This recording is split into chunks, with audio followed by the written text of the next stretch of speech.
Welcome, Texas water polo fans. On today's TXWaterpolo Podcast, we talk about how ODP is finally done, lots and lots of high school water polo, and a conversation with Austin College head coach Mark Lawrence. Here we go. I'm James Smith in Austin, and that is Joe Linehan in North Texas. It's been a jam-packed week of water polo, Joe. Yes, it has. There was a ton of people from California, to the CWPA, to club events, to high school events all over Texas. So a lot of stuff. I'm exhausted just thinking about how much we have to cover today. So let's just get into it. First things first is that ODP is done, finally. How was Riverside? Are you asking me how Riverside, the city, was, or how our trip to Riverside was? Because those are two different things. So was the weather nice? Rained like crazy in our in our final game. Final game rained, cold. Oh, that was not pleasant. But other than that, weather was fine. Yeah. How was the tournament? I saw that you guys got 10th place. Development boys, that is. So I'm the head coach, which means I also coach the development boys. Those are the ones born in 06 or 07, 08. There were no 08s on this team, and I'm very, very proud of them. So the highlight of the weekend in my mind was our very first game. So those first games, as you may or may not know, place you either in the top 8 or the bottom 8 because there are 16 total teams. And so we were seeded 10th. We played against, I guess, the 7th seed. Is that right? 7th or 8th, and which was San Diego, the Pacific Southwest zone. Tie game, 22 seconds left in the fourth quarter, and they score. We have one chance at an opportunity. Ball goes about half a meter ahead of a kid who's got inside water. Goalie takes the ball, game over. So a 1-goal loss. We impressed. Their coach is Matt Ustashevsky, who's an assistant at UC San Diego. I've known him for a little bit of time, and he was very complimentary to our team. I'm really proud of that outcome. But here's the funny thing about that compliment that comes from coaches.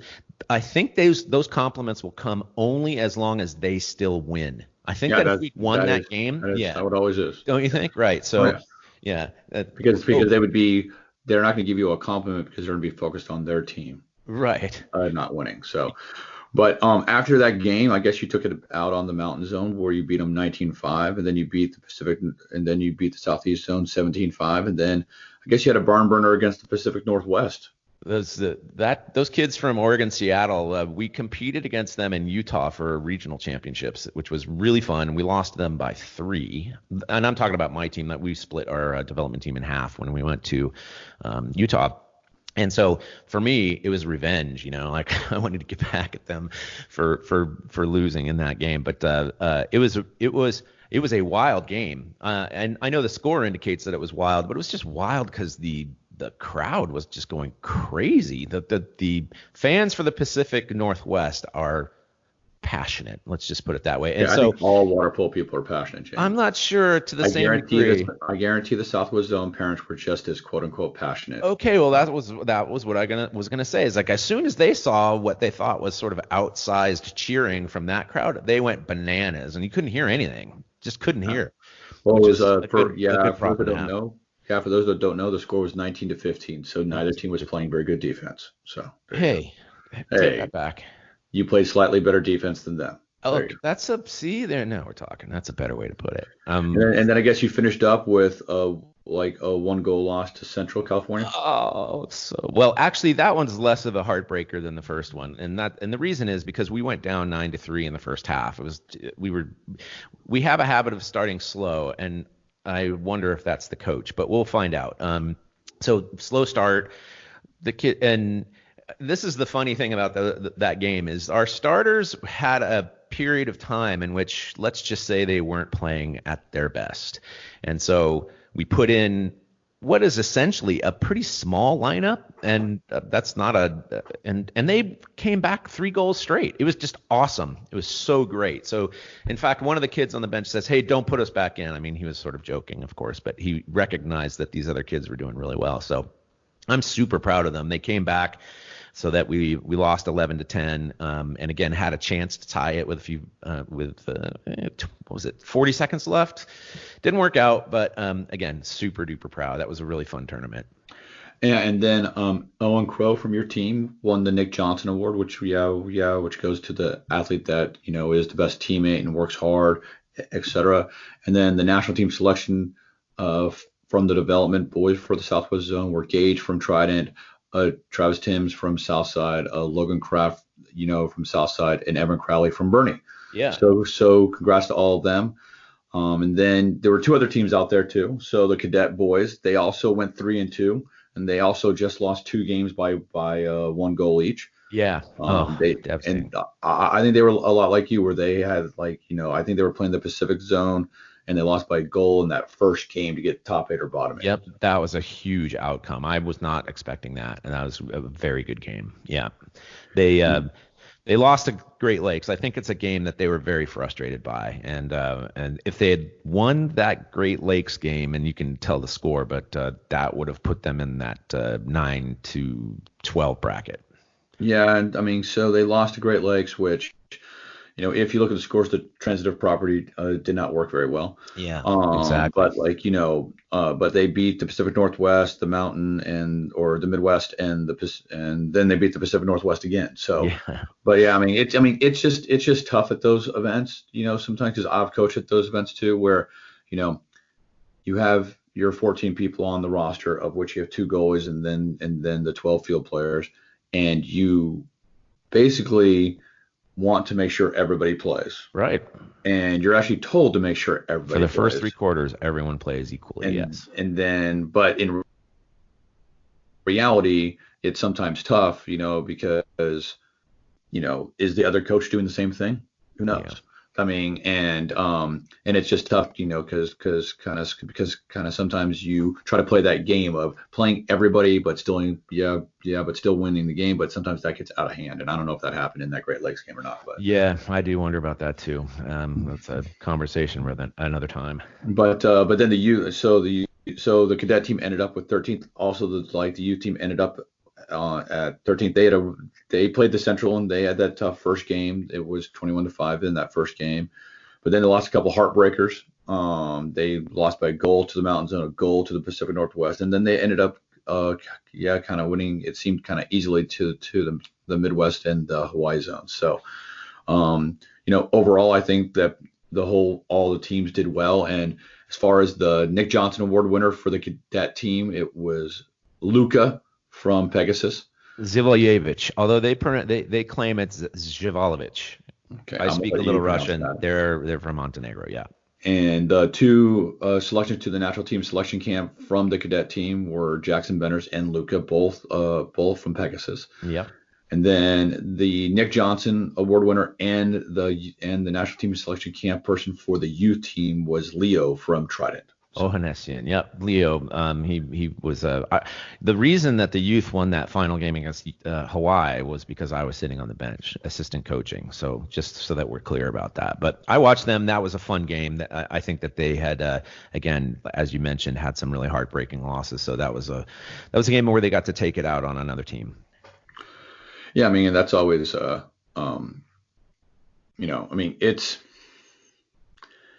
one of those things where it can be a frustrating weekend. It can be a very positive weekend.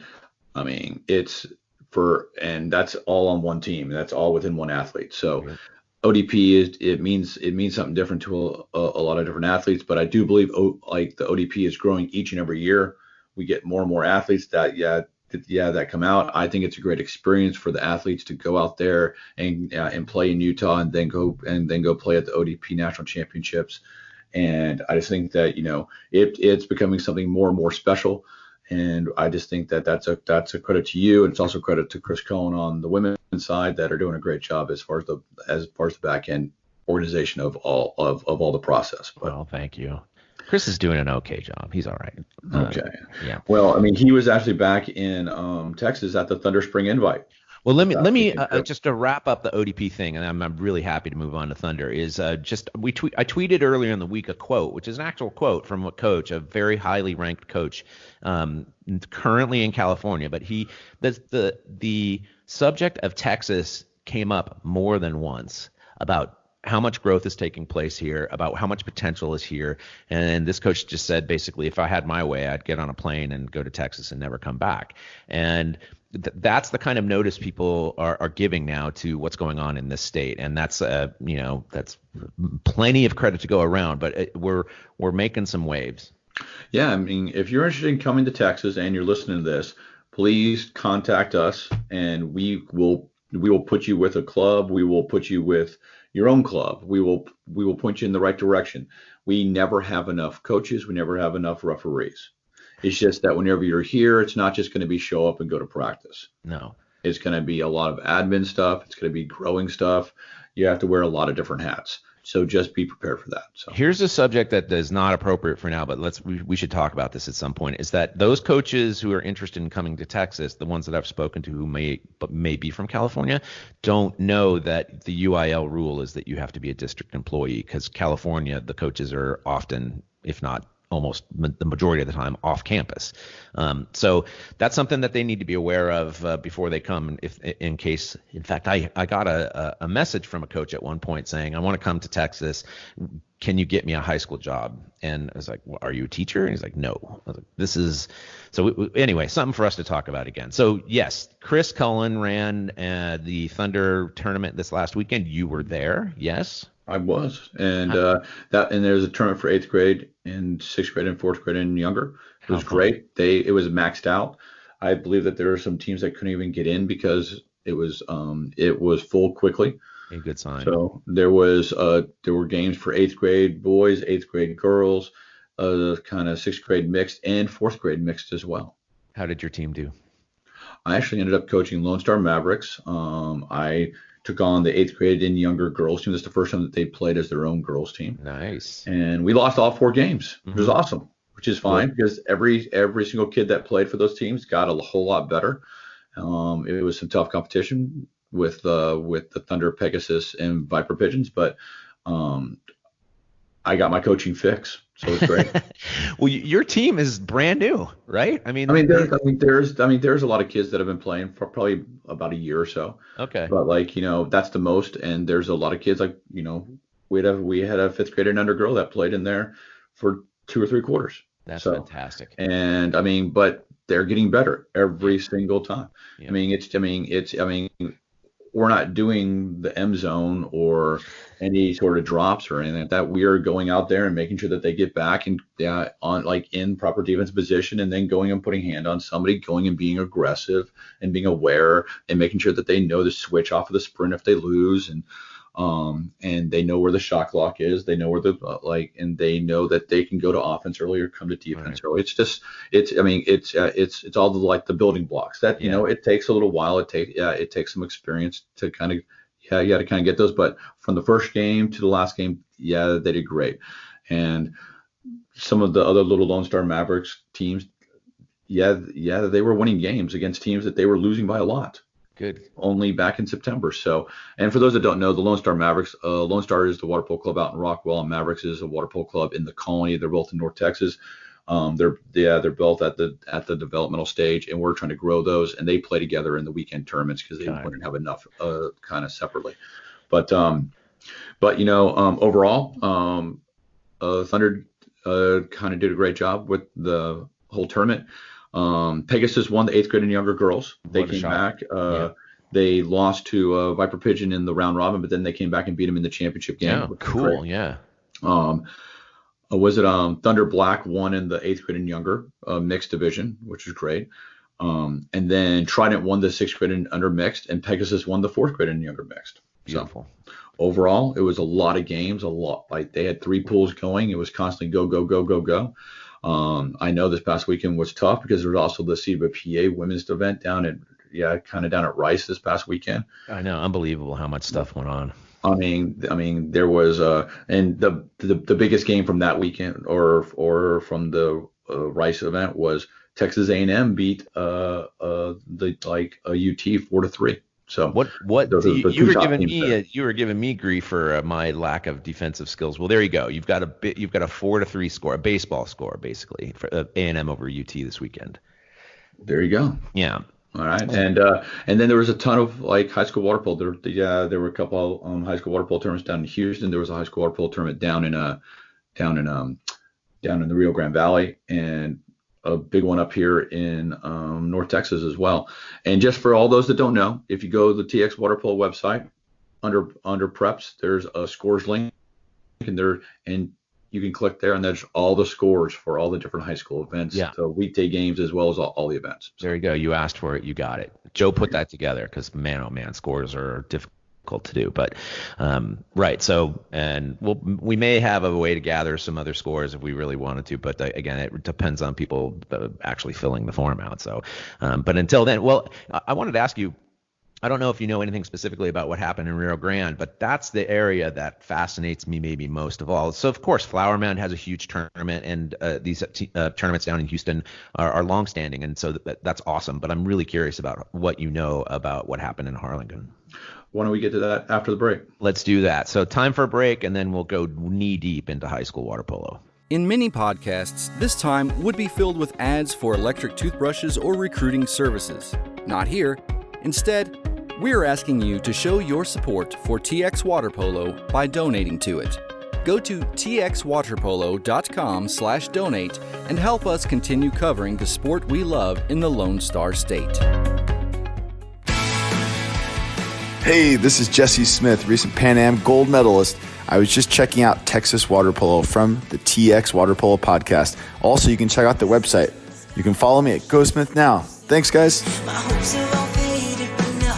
It's what everyone's waiting for, right, Joe? It's time to talk about high school water polo, which had yet another huge weekend and ended with some surprises on top of the rankings. The girls' rankings changed according to our coaches panel.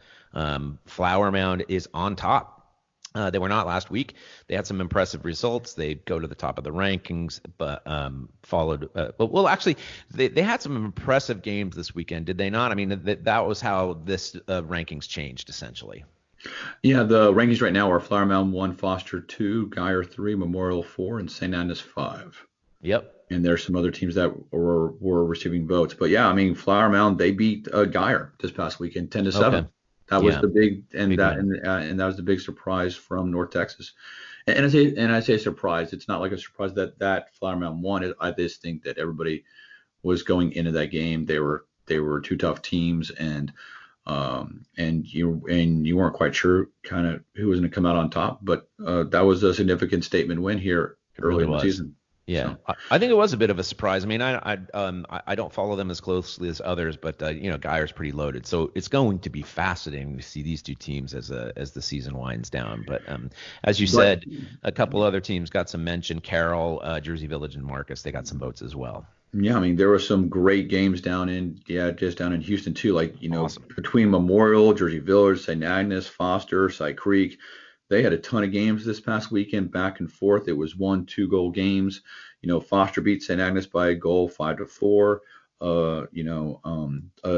Jersey Village beat St. Agnes kind of 6-5. Wow. I mean, there was just, kind of Foster beat Cy Creek 5-4. So close game. I mean, yeah. So I mean, I'm looking on here and I see that Cy Creek doesn't have any votes yet. I know. Coaches, come on, man. Get those on. Yep. I mean, and I think Memorial I think they were outside the top 5 before, so I think they're very deserving to be in the top 5 now. I think Memorial beat St. Agnes, or they tied St. Agnes 5-5. So okay. A lot of good games up and down the line. So it's going to be a crapshoot, in the district games, and then that's going to seed the regions, and then who knows at state. So a lot of tight results. That's actually much better than the sort of blowouts that can happen on occasion. So really good results. And then as a result of that, and with the input of our great fans, our great supporters, we have Players of the Week, the feature that I think we've gotten the most attention for in the last podcast and the last couple of weeks of the website. Yeah, I mean, and thank you to everybody that are submitting the nominations. And the winners of the Player of the Week on the girls' side this year is the Rookie Player of the Week is Lolo Trujillo from from Foster High School. Right. On the defensive player of the week is Abigail Shelby from St. Agnes. Again, that's right. I think she played. I think it was a great. And then they all did. And then the offensive player of the week is Addison McGowan from Flower Mound High School. So congratulations to all of them. There's gonna be write-ups on all of them at the website. And please keep nominating people. Please keep nominating. Yeah. Well, I'm going to cover that in a little bit as well, like adding something to that. And Joe, I already wrote up the story. I just haven't published it yet. It's all ready to go. So yeah, well, the second that we end this conversation, I'm going to go post it, but I wanted to keep it a surprise until then. So on the boys' side, not terribly big surprise. St. Mark's remains on top by a fairly wide margin. And I can't wait for them to play, a team like Geyer or somebody like that who can really give them a game. It's going to be so much fun. But anyway, they remain on top, followed by Foster. Geyer is a third, Flower Mound fourth, and Memorial is fifth. Again, Memorial getting in on the rankings. And then, as you and I discussed before, Dawson is getting some love, which they should. I think was it you or somebody told me that they thought Dawson could win the state championship within a couple years. But anyway, just to make mention of them. I think Dawson. I think they have a new coach there. They have a lot of kids being fed into them by the South Side, so I think they can be good in a few years. Sure. Good. But these are high school kids we're talking about. Yeah. We don't know what's going to happen. Is their car going to be taken away? Is their boyfriend or girlfriend going to break up with them? Who knows? So, is their coach going to leave for another school or just get out of high school water polo altogether? Yeah, we know it's a crapshoot, like you said. Yeah. So, but there were some good games in North Texas. You had Geyer beat Flower Mound 9-5, and then a big surprising one was that Flower Mound beat Marcus. That's not the surprising part. The score was only 7-5. Yeah, what a great result in the sense that it's good to have these new teams up there. Yeah. Yeah. So congrats to Marcus and they didn't receive any votes, but kind of if you're listening, that might be a team to look at in the future. Right. And then Memorial is doing great. I know Foster beat Straight 12-8, but Memorial beat Jersey Village 8-3. They also beat Straight 10-4. So, there's a lot of really good teams and a lot of good games that are happening both in North Texas, in Houston, and this past weekend we even had games down in the Rio Grande Valley. Right. So there was, the top three teams, they all beat each other down there on the girls' side. You had PSGA beat Los Fresnos, and then Mac High beat PSJA, and then Los Fresnos beats Mac High. So everybody's 1-1 there. Well, they decided to share. Got it. Good. I'm so happy to see Mac High back in the fold. Like they were part of the West region for some time, and then they stopped, and now they're back. I'm very, very pleased about that. Oh, there are tournaments every other weekend down there. Good. And there probably could be more, and there's going to be more in Laredo, down in Brownsville, like eventually. It's like I think last year. I think we mentioned this last week, but we had 6 or 7 teams play. Last year, only 2 years ago, it was only 2 teams. Right. So, yep. And that was it wasn't really a season. It was just a couple scrimmage games. And last year there were 3 events, and this year there's 5. And then this year there's also a whole group of referees. So a shout out to Patrick Liu, who's the head referee down there. He's doing a great job of kind of teaching and recruiting referees. And it is a huge step in the right direction. And on the boys' side down there, just a shout out that PSGA went 2-0. Mission also went 2-0. Cool. And the host teams, the Harlingen and Harlingen South kind of played each other, mm-hmm. and kind of Harlingen kind of edged out kind of the South teams 6-5. Okay. So a lot of competitive water polo going on. So I can't wait for those guys to come up here. That's going to be so much fun. Anyway, very good news. Then as a result of all those games, players of the week, Joe. Players of the week. The rookie is Chris Poisler from Strake Jesuit. I hope we're getting that pronunciation right. I know you and I discussed that. It's spelled. That's the spelling indicates that it's that way, Poisler. But if we got it wrong, our apologies. I apologize for anything that I say on here. Everything, actually. My stuttering, my pronunciations, everything. So, but the boys' offensive player of the week is Nate Wong from Denton Geyer. Yeah. The boys' defensive player of the week is Drew Miller from Foster. Drew Miller hired a publicist, I'm fairly certain, because he had so many fans and people writing in for him, and we've had some email exchanges, me and Drew. So well done. I mean, your Hollywood career is really it's you've kicked it off very nicely, but holy crow, you got some pub this week, that's for sure. So congratulations to all of them. Yeah, and again, the write-ups will be on the website here soon. Any scores and such are also on the TX Waterpolo website. Just click on preps and just kind of highlight it. It'll go down to scores.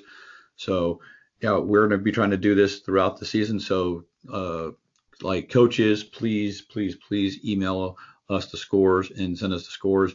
We will get them up as quickly as we can. Yeah, I think that I've experienced some coaches who do not share our opinion that scores actually are important, and I'm speaking particularly about those in California, so that I'm not laying anybody out, but boy, oh boy, people want to know these things. They want to know the score, so please do share it with us as much as you possibly can. And again, we'll be sending out some emails to the big group of coaches in the state of Texas coming up, but. Right now, time for a break, and then we'll come back with Coach Mark Lawrence of Austin College. Hi, I'm U.S. Olympian Janai Kerr, and when I need to stay up to date with my water polo news in Texas, I listen to the TXWaterpolo Podcast. Give you love that's above and beyond the call of love and dial. It's Mark Lawrence, head coach of the Austin College Kangaroos, who just returned from California after a 4-game series. How are you, Mark? Good, James. Thank you. Yeah. So let's go over this quickly. I mean, there's so much stuff that happened this past weekend, and obviously we're in the middle of the prep season, as you've observed as well. But 4 games: Monterey Bay, Sonoma, East Bay, and Fresno Pacific at Cal Lutheran. How was the overall trip? I mean, you were in Thousand Oaks, and maybe your athletes had never been there before, and you did some stuff that was fun. How did everything go? Yeah. Overall, the trip was really great. It's a great facility, great area. Weather was good, I guess, in a sarcastic way. It was like high 70s, low 80s, breezy, sunny. So, overall, the entire trip was really great. The ladies had a good time and had fun in the water, out of the water. So, Excellent. Overall, it's a really positive weekend. Okay, good. You start, and these teams that you played, they are sort of on the border of being, say, top 15, 20 teams in the entire country. Maybe, 2 of them are not quite as strong. So you came away with some very close matches, starting with the Monterey Bay game. How did that play out? Yeah. I think Monterey so far has been when you compare to our first weekend at Brown, they were very similar to the top teams that we played out there skill-wise. So we were really happy with that game. I mean, we weren't happy that we lost, but we jumped out in the first quarter and went up 3-0 right away. And then we had a couple unforced turnovers and unforced errors that led to opportunities for them. And we kind of let them back into the game. And, I think that game showed our ladies that, when we stay kind of on task and we work collectively as a 6 together to create one, that we could do some really great things. But when we don't and we make unforced errors or we panic in the moment, whatever it is, whatever that mistake is, shows how fast those can kind of pile up and turn momentum against us and things of that nature. So that was a great game to walk away from, knowing that we played well for like 80% of it, and that where we didn't play well wasn't forced by the other team. It was just a case of us being young and trying to do too much at times, or trying to cut corners at times, and how much that could kind of backfire. But they're a really talented team, and they're definitely a team that, for us, that when you make an error like that, they take advantage of it, right, almost every single time. So that was a great learning experience for us as a very young team, So right. Your sophomore, Lexi Wong, scored 6 in that game. She's having a pretty stellar year. Yep. And by all means, mention anybody else who stands out in any of these 4 games. But that game was followed by a tough one with Sonoma State. I don't know if a lot of Texans even know about that program very much. It's in the middle of wine country, so it's quite nice. But what can you tell us about the actual team? Yeah, the actual team's really good. They probably had the best the best center D and center that we played this year. Their 2-meter game was very strong, and they have a great goalie. So right down the middle of the pool on both sides, they're extremely strong and as talented as anyone that we played up to this point this year. So for us, it was a great task to get our young 2-meter centers and 2-meter guards to match up with what they had on their roster.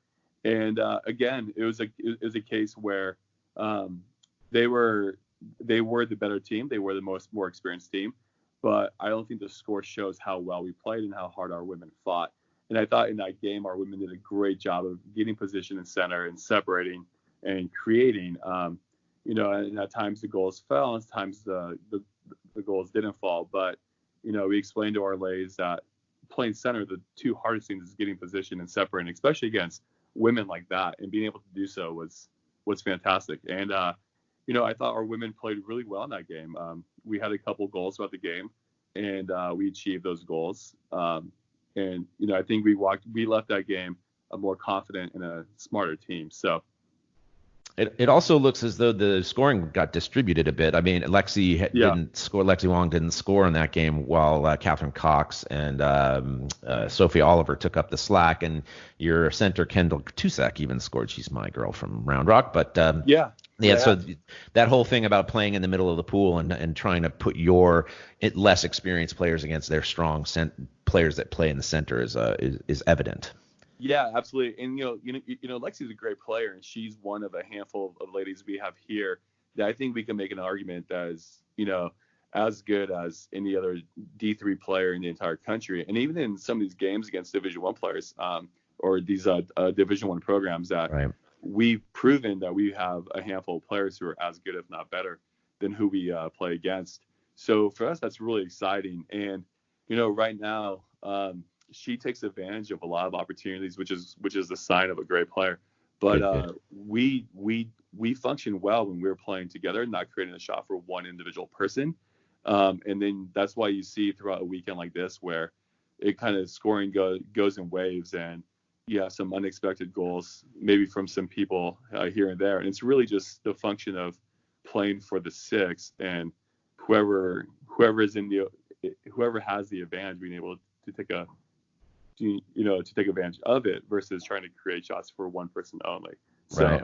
Well, plus you have these teams that have done a little bit of scouting too, evidently, right? I mean, they know who's the scoring leader on the team, and so they, it's not surprising that they would shut her down. Sonoma definitely watched our first game that morning. Like their coaches were there watched Lexi score 6 relatively easy in that first game. So they definitely had their sights set on shutting her down, which worked because she was still productive, and a lot of other girls like Sophie Oliver and Brooke Lee to really step up.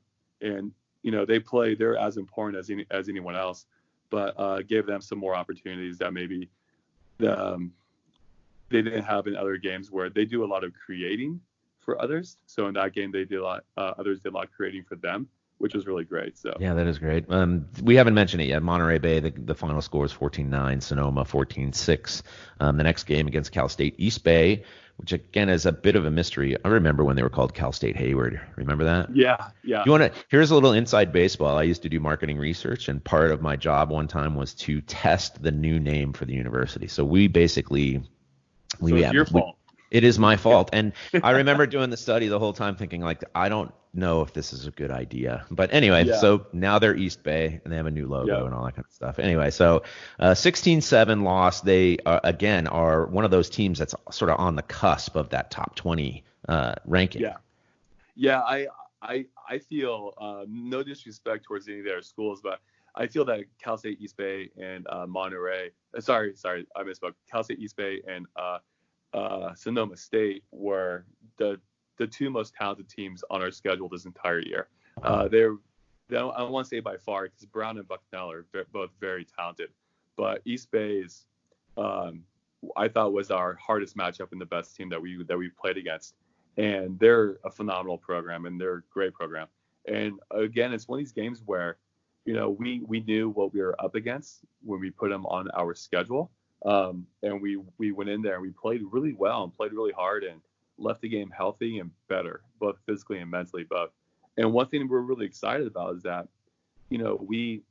we were able to get them to earn a red card, which is great because we got frustrated in the second quarter, and it's like a minor victory. But we went into halftime and it was a 7-4 game against a top 20, arguably top 15 program. Like, they're going to be at NCAA Nationals this year for D1 as a conference champion, them or Sonoma State.